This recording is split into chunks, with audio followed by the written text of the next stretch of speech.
And it kind of blows me away that I can say that I'm the CEO of a company and I'm filling an arena with all people who work with me. It's weird. Quite odd.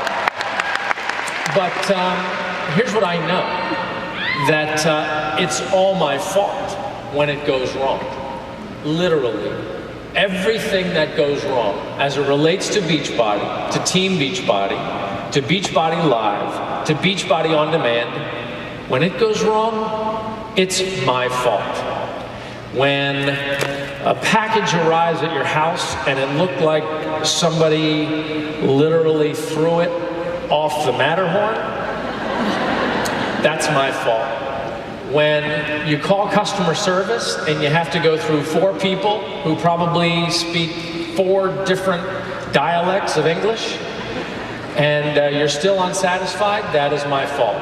When a bag of Shakeology shows up in the box and it has literally exploded, that's my fault. When you have to reach your entire half of your body down into the bag to get the scoop,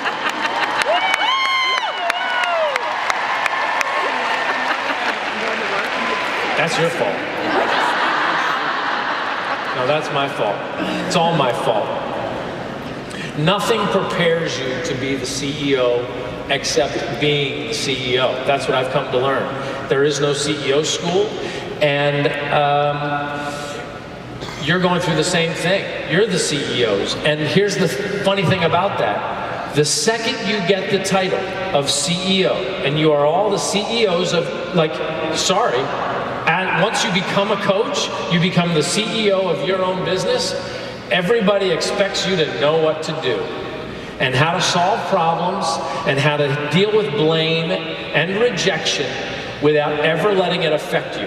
You need to be able to know what phone number, what person, what product, when it's releasing, what time, what web address, what URL, what Facebook group.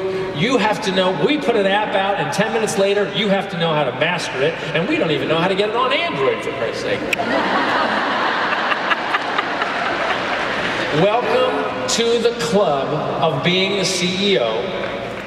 I know what's my fault, and I take responsibility for it, and you know what's your fault. But here's the thing. You sort of have 2 ways to go.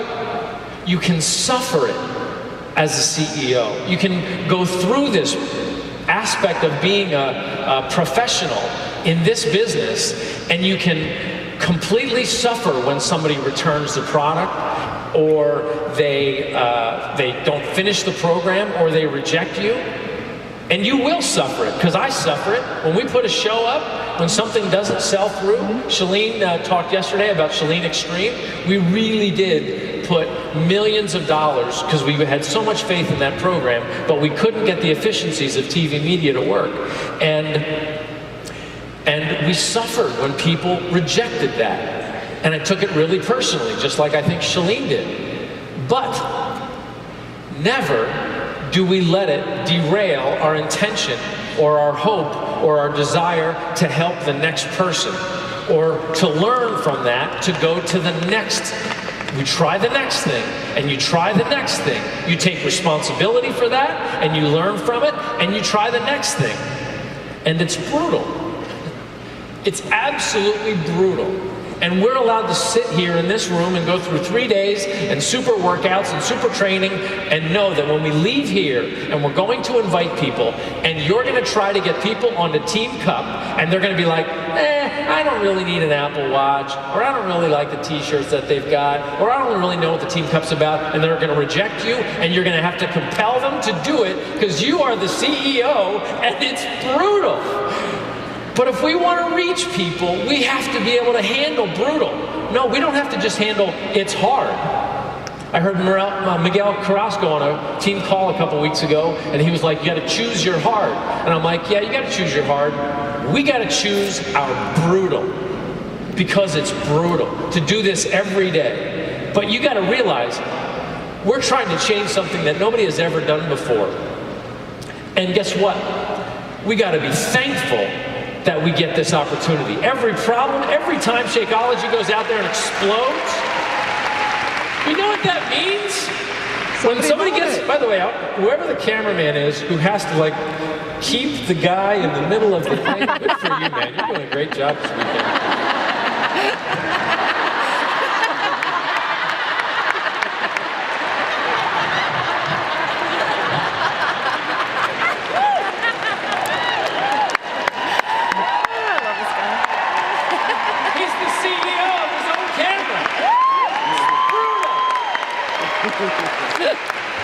But he is thankful that he had somebody to chase around that stage because he had a job and there's still demand for what he does. Every time Shakeology blows up in a box or somebody goes, man, your customer service sucks, we go, yep, we're going to fix that. And we're constantly going to fix it because we are growing so fast that it's hard to fix it. You have to train new people. But I'm thankful for those problems because it means people want what we have.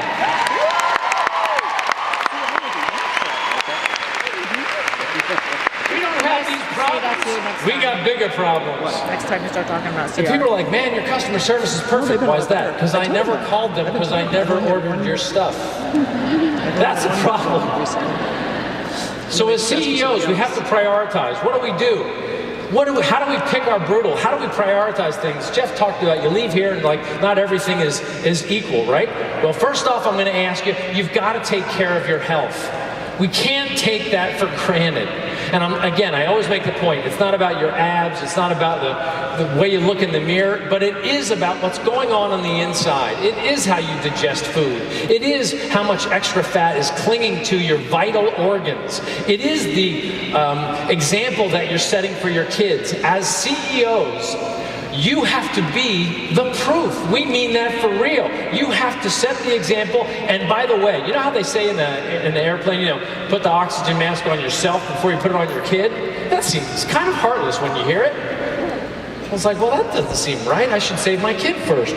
Well, you're not going to be any good to anybody if you run out of air before you fix them. So unless you take care of your health first, you're not going to help many people.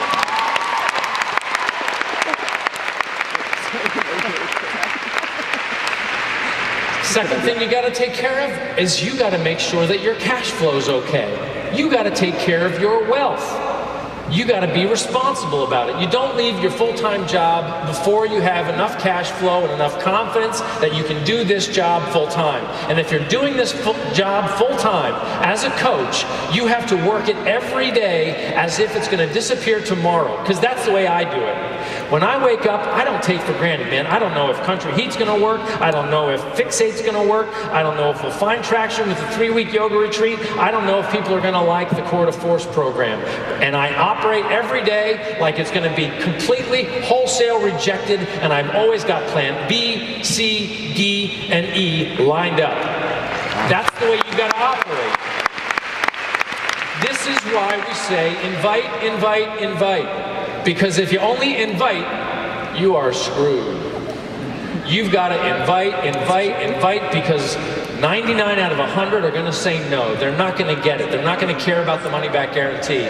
But you will get that 100th, or maybe you'll get that 20th, and maybe you'll have a good run of it, and you'll get 50 out of, you'll be batting 50-50, and then you'll go 2 months where you can't get anybody to do it. As the CEO, you constantly have to be drilling wells. You constantly have to be working on it. You have to make sure you're taking care of your business constantly, because then you got your oxygen mask on, your health is in pretty good shape, at least you're on it, you're watching your portions, you're drinking your shake, you're doing your workout, you've got a good cash flow, you're balancing yourself, you're making sure you can take care of the bills, then you can teach people.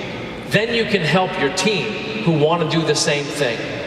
And you do that, you get to Emerald, and you get the 1-star, 2-star, and your 5-star diamond, you've got cash flow going, and it's great, and all of a sudden, you could find yourself in the million club. You could find yourself crossing the stage. You got more medals around you than Michael Phelps. And you're like, wow, I never expected to be this successful. And I'll see you at a party, and you'll tell me that I changed your life, and you can't believe that you paid off your car and you paid off your house. But you're still not done, because that's when you need to help people who don't have the resources to help themselves. Your work is not done even when you're successful, if you're the CEO. It's not done. Let's talk a little bit about what we've done since we started this thing. And in fact, in the last 2 years, we've gotten very aggressive about being a company that is never done. We've given over $200,000 to Raincatcher to help them provide a sustainable water and clean water source for people in third world countries.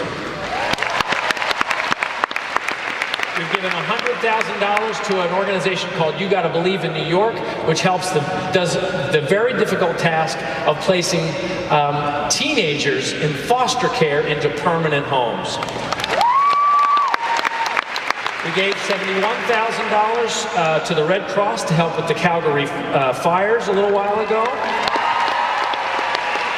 We've given over $2 million to International Justice Mission to help fight sex abuse and sex slavery and human trafficking.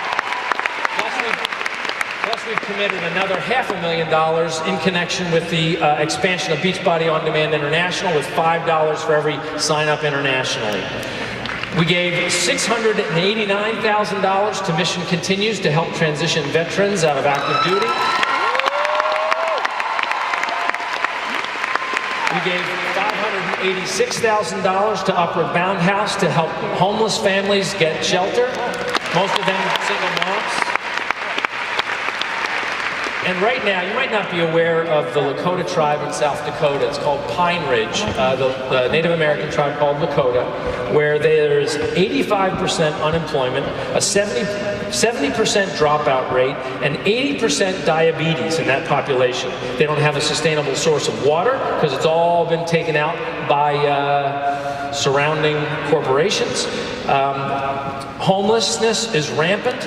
And we are in the process, normally we would connect the launch of a product with a charity. And this time we didn't want to confuse things, so we just went ahead and we committed $500,000 to build 20 houses for the Lakota tribe so that 250 people, including 150 kids,